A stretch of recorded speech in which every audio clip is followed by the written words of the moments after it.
भाजपा ने आज तक कभी भी उस समुदाय के वोट बैंक पे निशाना नहीं कसा था, लेकिन अब उनका सीधा निशाना जो है वो नीतीश जी जिस वोट बैंक को कहते हैं हमारा अपना है, उस पे उन्होंने निशाना साध दिया ये भाजपा ने। और हम तो बार बार कह रहे हैं कि आने वाले समय में याद किया जाएगा कि जनता दल यूनाइटेड नाम की भी कोई पार्टी हुआ करती थी, आपके ऊपर टिप्पणी करते हुए हैं, कभी उलझुल हरकतें करते हुए हैं, उसको कहा जाता है। लेकिन अभी तो एक्चुअली वो असहाय है, और उन जो असहज उन्होंने किया है लोगों को, उसके बाद वो असहाय हो गए। देखिए, जैसे ही नालंदा जिला के रहने वाले कृष्ण कुमार उर्फ मंटू पटेल को मंत्री पद की शपथ दिलाई जाती है, इस बात की हलचलें तेज हो जाती है कि क्या भाजपा नीतीश कुमार को एक वर्ग का भी नेता नहीं मानती, यानी कुर्मी समाज के भी नेता नीतीश कुमार नहीं रहे।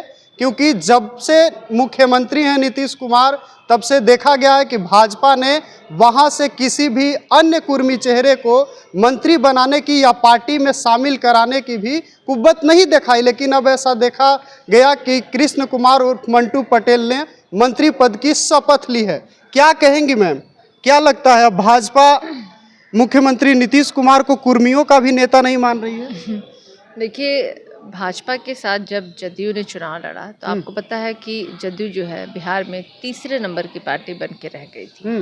और हम तो बार बार कह रहे हैं कि आने वाले समय में याद किया जाएगा कि जनता दल यूनाइटेड नाम की भी कोई पार्टी हुआ करती थी, क्योंकि भाजपा लगभग जदयू को लील चुकी है। और देखिए, अभी भाजपा ने आज तक कभी भी उस समुदाय के वोट बैंक पे निशाना नहीं कसा था, लेकिन अब उनका सीधा निशाना जो है वो नीतीश जी जिस वोट बैंक को कहते हैं हमारा अपना है, उस पे उन्होंने निशाना साध दिया ये भाजपा ने। और नीतीश जी के गृह जिला से आने वाले उस व्यक्ति को, जिसने अभी रिसेंटली एक कुर्मी महासम्मेलन करवाया था, सभा करवाया था, एक कुर्मी चेतना रैली कराया था, उनको उन्होंने क्या किया, मंत्रिमंडल में जगह दे दी। तो मुझे लगता है कि सारी चीजें तो स्पष्ट है। अब और जिन 7 लोगों की मंत्रिमंडल में विस्तार हुआ, वो भी आप देखिए कहाँ से हैं, किस पार्टी से आते हैं भाई, सातों के साथ भाजपा से ही आते हैं।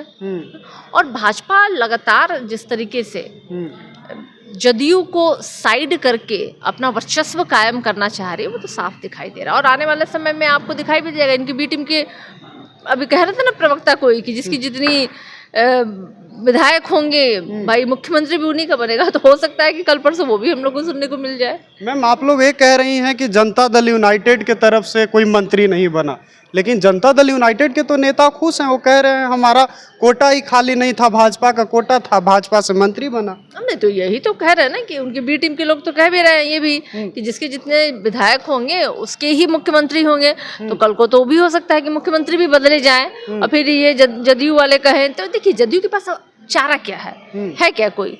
अब तो कोई उनके पास ऑप्शन बचा भी नहीं है। लेकिन सबसे महत्वपूर्ण बात है कि 7 लोगों की मंत्रिमंडल विस्तार में जगह दी गई, लेकिन एक भी दलित चेहरा नहीं था, एक भी मुसलमान नहीं था उस चेहरे में। भाजपा मुसलमान विरोधी है, दलित विरोधी है, महिला भी नहीं है। जो हमेशा भाजपा कहती है ना महिलाओं की कि ये करेंगे वो करेंगे, महिलाओं को आगे बढ़ाएंगे, भाई तो एक महिला भी इनकी पार्टी में नहीं है जिनको इन मंत्रिमंडल में शामिल कर सकते थे।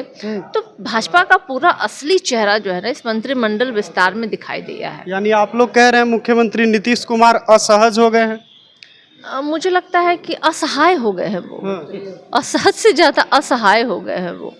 असहजता उनकी तो हर बार दिखती है, कभी मंचों पे, कभी कार्यक्रमों में, कभी महिलाओं के ऊपर टिप्पणी करते हुए हैं, कभी उलझुल हरकतें करते हुए हैं, उसको कहा जाता है। लेकिन अभी तो एक्चुअली वो असहाय है, और उन जो असहज उन्होंने किया है लोगों को, उसके बाद वो असहाय हो गए। लेकिन मैम, वो अगर असहज होते, खुश नहीं होते, तो जब मंत्रिमंडल का विस्तार हो रहा था तो शामिल क्यों होते, इतना खुश क्यों रहते, भी तो सवाल उठता है। अरे वो तो कोरम होता है भाई, वो शामिल हो गए तो थोड़ी। अभी देखिए ना, अभी भाजपा के कार्यक्रमों में आपने देखा कि नीतीश जी का कुर्सी पे थोड़ा दूर रखा गया था, नहीं तो जो बगल में ही चरण पकड़ के चरण वंदना करने लगते हैं। और नीतीश जी के ऐसे ऐसे दृश्य हमने देखे हैं कि भाजपा के रैली में वो कमल के फूल लेके खड़े हैं, तो इसका क्या अर्थ होता है?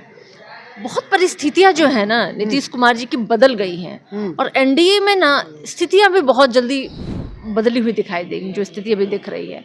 तो मुझे लगता है कि अब जदयू वाले और भाजपा वाले आपको इससे अधिक अच्छे प्रश्नों का जवाब दे पाएंगे, और उनसे जरूर पूछिएगा कि क्या भाजपा में कोई दलित, महिला, मुसलमान नहीं बचे थे, और क्या कारण है कि आज नीतीश जी के ही गृह जिला से ही ऐसे व्यक्ति को मंत्रिमंडल में शामिल किया गया है, और क्यों और क्या कारण है भाई? यादव कोटा का भी जिक्र हो रहा है मैम कि यादव कोटा से कोई मंत्री नहीं बना, एक भी मंत्री थे नहीं भाजपा के तरफ से, और किसी यादव को अभी भी नहीं बनाया गया, उस पर क्या कहें?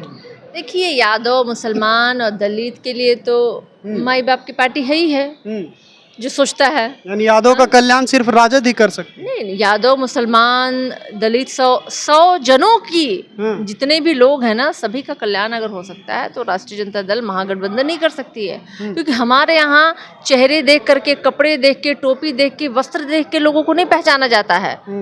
ये तो वो लोग हैं ना जो वस्त्र देख, भाजपा टोपी देखकर मंत्री बना रही है, पहचानती है। मंटू पटेल टोपी पहनते थे। टोपी जो पहनते हैं उनको तो ये बर्दाश्त ही नहीं है। उनको तो ये किस नाम से, अच्छा, टोपी वाले को नहीं बना रहे? टोपी वालों को तो ये बर्दाश्त ही नहीं करते हैं। दलितों को पसंद नहीं करते हैं, महिलाओं को ये ठगते रहते हैं, छलते रहते हैं। वस्त्र देखकर मंत्री बनाते हैं? बिल्कुल नहीं, ये चिन्हित करते हैं कि नहीं, गिने बनाना है, नहीं बनाना है। और आज इन्होंने अगर कुशवाहा समाज के लोगों को आगे किया है तो इसका भी श्रेय जाता है हमारे नेता तेजस्वी यादव जी को। भाई, लोकसभा के चुनाव में क्यों नहीं इन्होंने टिकट दिया था? दिया क्या किसी को? तो आज अगर दिया है तो वो हमारे वजह से, हमारे नेता की वजह से, क्योंकि हमने जगह दी उन लोगों को, तो वो अब आए हैं, तो वो अब उन लोगों को जगह दे रहे हैं।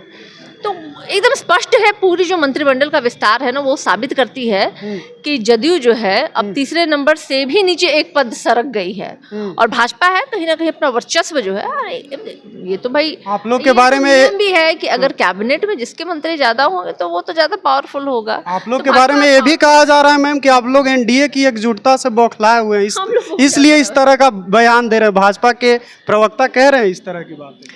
देखिए, भाजपा के प्रवक्ता, जदयू के क्या प्रवक्ता कहते हैं, हमें उससे मतलब नहीं। हम तो इन लोगों को नोटिस भी नहीं लेते हैं। नोटिस कौन लेता है हम लोगों का दिन भर? कौन है जो लालू जी का नाम दिन भर जपता रहता है? कौन है जो तेजस्वी जी का नाम जपता रहता है? कौन है जो राष्ट्रीय जनता दल का नाम जपता है? अरे हम लोग तो काम करने वाले लोग। हम तो वीडियो भी वायरल हो रहा है जिसमें कहा जा रहा है कि तेजस्वी को निशाना मत बनाइए, लालू जी को बनाइए। भाई, वो तो साफ साफ दिख रहा है, उनके ही प्रदेश अध्यक्ष हैं, बड़े बड़े सीनियर लीडर्स हैं, वहाँ बैठे हुए हैं, वो लोग मंथन कर रहे हैं, चिंतन कर रहे हैं। तो उनकी चिंता और मंथन तो साफ साफ दिखाई दे रही है कि किस पार्टी को कितना चिंता है और डर है। हमें क्या, हम लोग तो काम करने वाले लोग, हम लोग मेहनती हैं, और हम लोग जनता के मुद्दों पे काम और बात करने वाले लोग। हमारे नेता देखिए आज पूरे बिहार में भ्रमण कर रहे हैं, माताओं और बहनों के सम्मान के लिए माई बहन मान योजना लेकर के आ रहे हैं, गरीबों के लिए, विधवाओं के लिए, वृद्धों के लिए, और वो गरीब लोगों के लिए 200 यूनिट जो बिजली फ्री है। तो ये ऐसे मुद्दे हैं जो जनता से जुड़े हुए मुद्दे हैं, और हमारे नेता उन्हीं मुद्दों पे बात करते हैं। शिक्षा हो, स्वास्थ्य हो, रोजगार हो, पलायन को रोकना हो, इन मुद्दों पे कहाँ भारतीय जनता पार्टी कभी बात करती है। अब बात करती है कि तेजस्वी जी पे बोलना है तो